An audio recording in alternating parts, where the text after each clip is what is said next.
Good morning, everyone. Welcome to our Tuesday mornings Mind the Moment gathering, brought to you by Harvard Pilgrim Healthcare and Tufts Health Plan. And this is a place where we invite experienced mindfulness instructors to speak with us about what mindfulness means to them and to discuss as a community how we can incorporate these practices into our daily lives. I'm Suzanne Rowe Palacino, and I'm so happy to be back here this morning with Zeenat Kotia, mindfulness instructor with Harvard Pilgrim Healthcare. Good morning, Zeenat. Good morning, Suzanne. It's so nice to be with you again, and welcome to everyone. Yeah, welcome everyone. And it seems like it's been a little while since you've been with us, so it's really, really nice to have you on board again to join us and to share your teaching with us this morning. Ditto. Yeah, so welcome to everyone, and especially welcome to anybody that's particularly new. We're so happy to have you here this morning.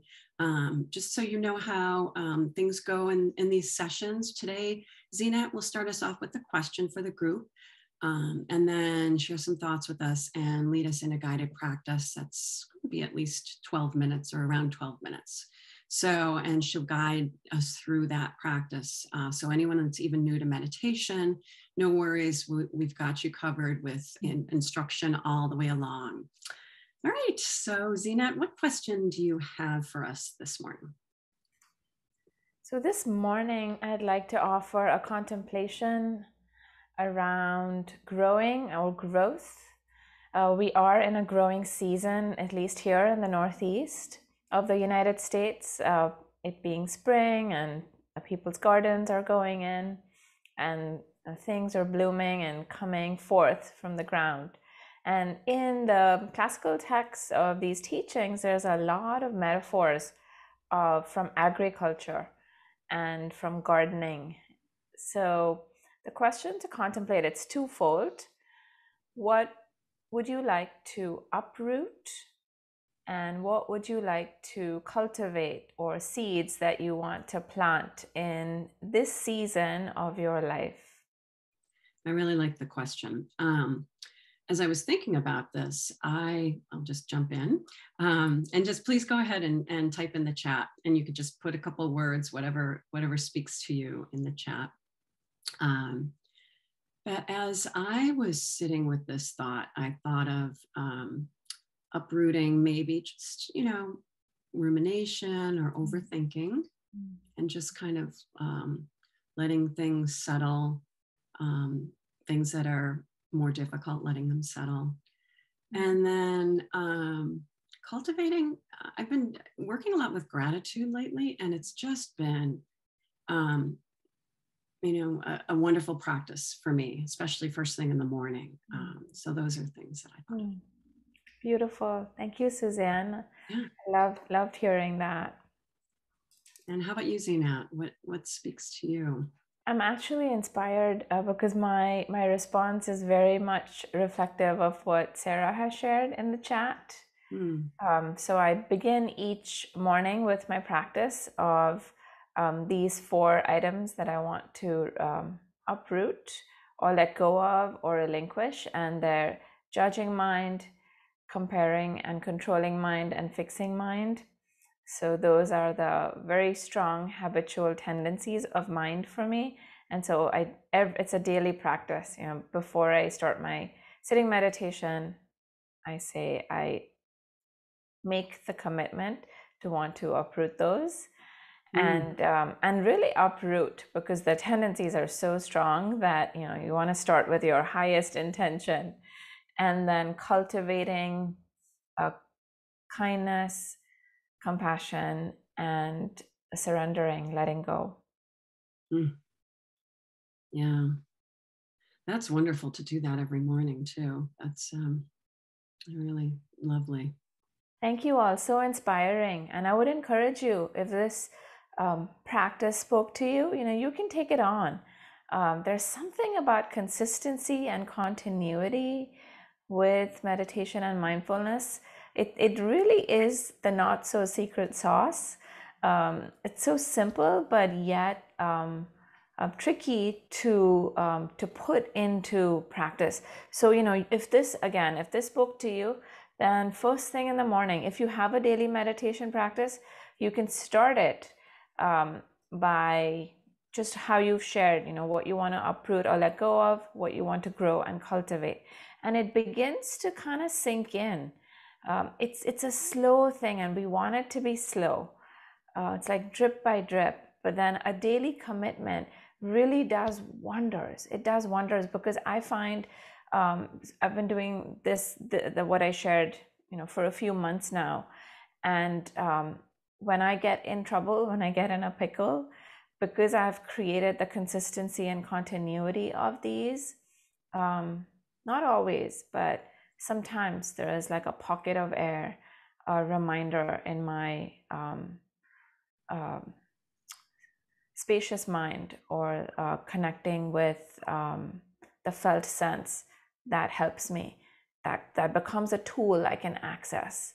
And it's so good, because then you're living in alignment with what's important to you, what your values are, and not so much being pushed around by conditions, which are always changing, always unreliable, and often get us into pickles or trouble. So yeah, that's such good advice. Just just repeating anything we repeat like this it's so true that it becomes a habit, and our mind will go back to that as well. Marlene, I've been consciously working towards calming my fixing mind. Because fixing is such a pernicious habit that we all have. We all have it, and to certain, varying degrees, but. Yeah, especially when we're caretakers, or, you have kids, or you're caring for family members, or at work, you might want to rather than listen, fix. Mm-hmm. Exactly. Listen and trust the unfolding. And that doesn't mean passivity, but rather making space for appropriate response to arise. An appropriate response is often guided by wisdom and compassion, but the fixing cuts us off from that possibility. The fixing is often reactivity. Okay, good. Thank you all for that mindful speech and listening. And let's transition to some quiet contemplation. So I'll just offer the bell to begin practice, to signal the beginning of practice.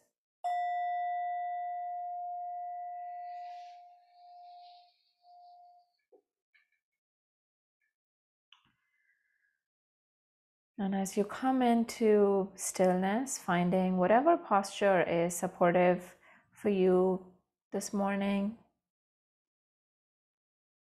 I am inspired to begin by wishing that all that has been shared in the conversation, may it come to be so. May it be so.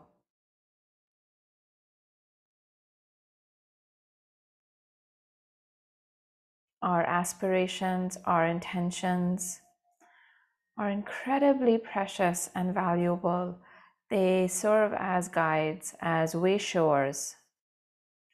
As we know, the road, the path of life is not easy. It can often be confusing,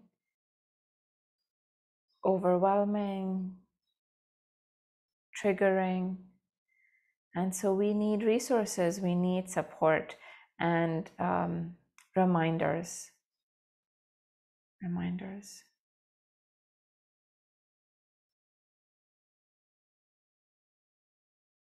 So trusting yourself in this moment, trusting your heart's goodness,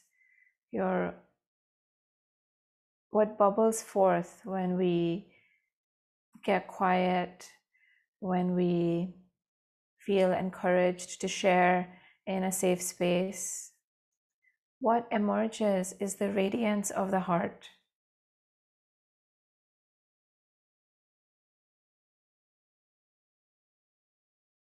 And this possibility is in all of us. And we each have the potential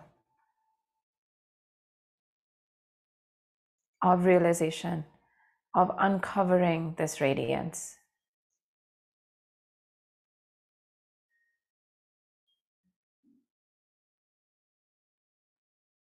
So no matter what unskillful acts or deeds or thoughts have happened before, or that we inherit, that are passed down to us as a bundle,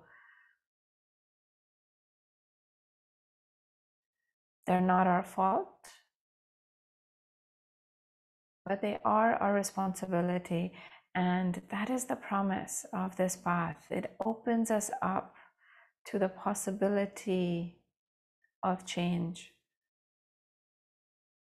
Hence, we're planting these seeds because we can cultivate them. It requires effort, wise effort, requires commitment and dedication, which I know we all have in good measure. And being in a supportive environment, practicing with others can help us to keep on beginning again. So in our meditation today, be that guiding light unto yourself.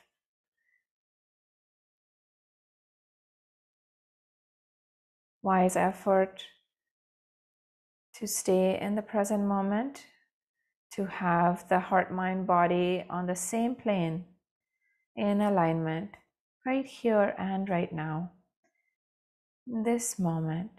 And you can, to keep it very simple, you could just work with this one question if you feel it speaks to you. What is being known? What is being known right now? And moment to moment, it changes, it shifts. But the awareness is steady, the awareness is grounded.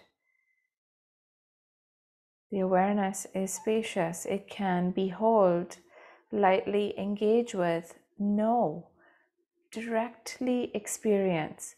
It's bare knowing, directly see whatever is arising. And so it shifts breath, sounds, touch points, sensations, a thought, an emotion, a mood. What is being known? Moment to moment. Stay in this flow. Stay in this dynamic movement of your present moment experience. And you're meditating. And when you get knocked off course, when you drift off into past or future thinking, get lost, at some point a light bulb will go on. Like,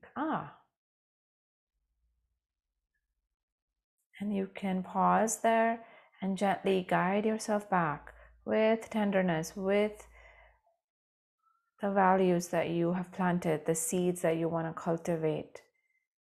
All of those, the ones you planted and then the ones the community planted, collectively we can draw on it to help you back to the here and now. And then what is being known now?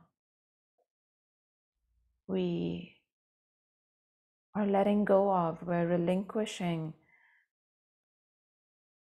judging, self-defeating thoughts, controlling mind, comparing mind, fixing mind.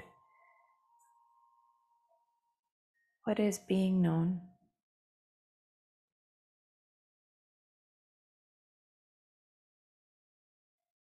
And if you notice a presence of those afflictive mind states that I just named, it's not a problem, and we're not pretending they're not there. You can just see it, you can go,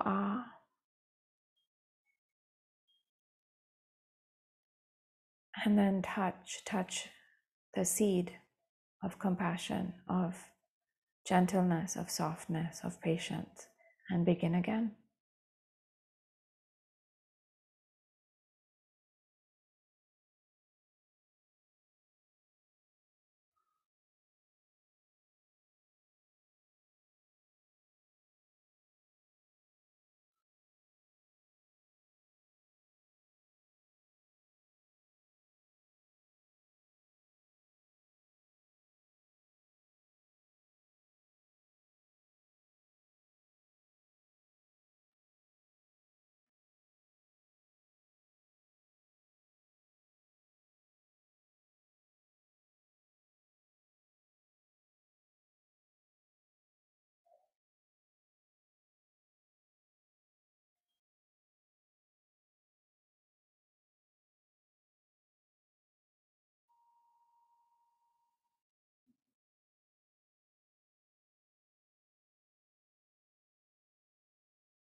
What is being known now? What is being known fully through the lens of the mind, heart, and body?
If you wish, you can bring into your awareness the seeds that you want to cultivate and grow as we move to close the practice, just to connect with them one more time.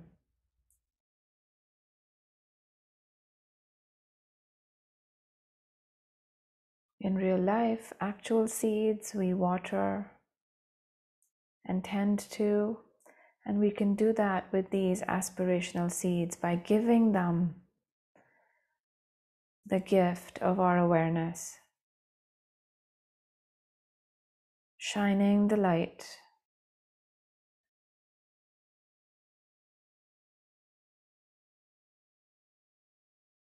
of steadiness and awareness and your commitment, watering them.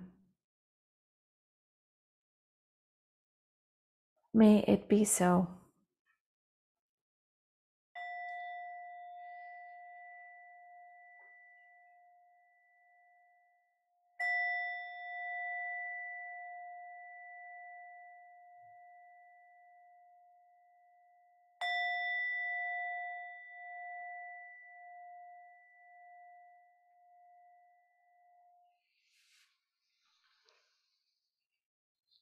Okay, thank you for your practice. And taking your time as you transition out, please attending to your body. If you need to stretch or look around, whatever feels good. That's a way that we show that we care for our physical being. And I also just wanted to mention, related to the Peak Mind Challenge, that I am one of the teachers who is showing up on that challenge. And so I hope you'll join in. All of the teachers are fabulous and wonderful, and would be so good to learn from them. So check it out if you're interested. Thank you so much for your teaching this morning, Zeenat. I especially, I like the reminder that when these negative or these mind states that we're trying to uproot come in, we're not pretending they're not there. Mm-hmm. And I like the reminder as well that those mind states are there to protect us. That helps me when my mind states come in that are ones that I'm looking to uproot, that it's part of our survivor mind, part of the brain that's part of the survivor mind, that the worry, the self-judgment, the catastrophizing, that's all there to protect us, and that we can remind ourselves that thank you. You can even say it to that thought. Thank you for being there to protect me. And then just take a breath and try to release that feeling. So I love that. I love that invitation to see the good intentions of even the unskillful mind states, so that they're not the enemy, but that one can set a boundary. I liked your thing, Suzanne, of thank you for trying to protect me. I noticed that similar to what you're saying, and I actually have started setting a boundary. No, thank you, not right now. Judging mind, you can take a back seat now. I've got this. Mm-hmm. Yeah. Because they can have, the energy can be so strong and reactive, that recognizing the good intention and then setting an internal boundary can be good. No, that's really good advice. Wonderful. Well, thank you so much for being here this morning, Zeenat. We really appreciate having you here. And my pleasure.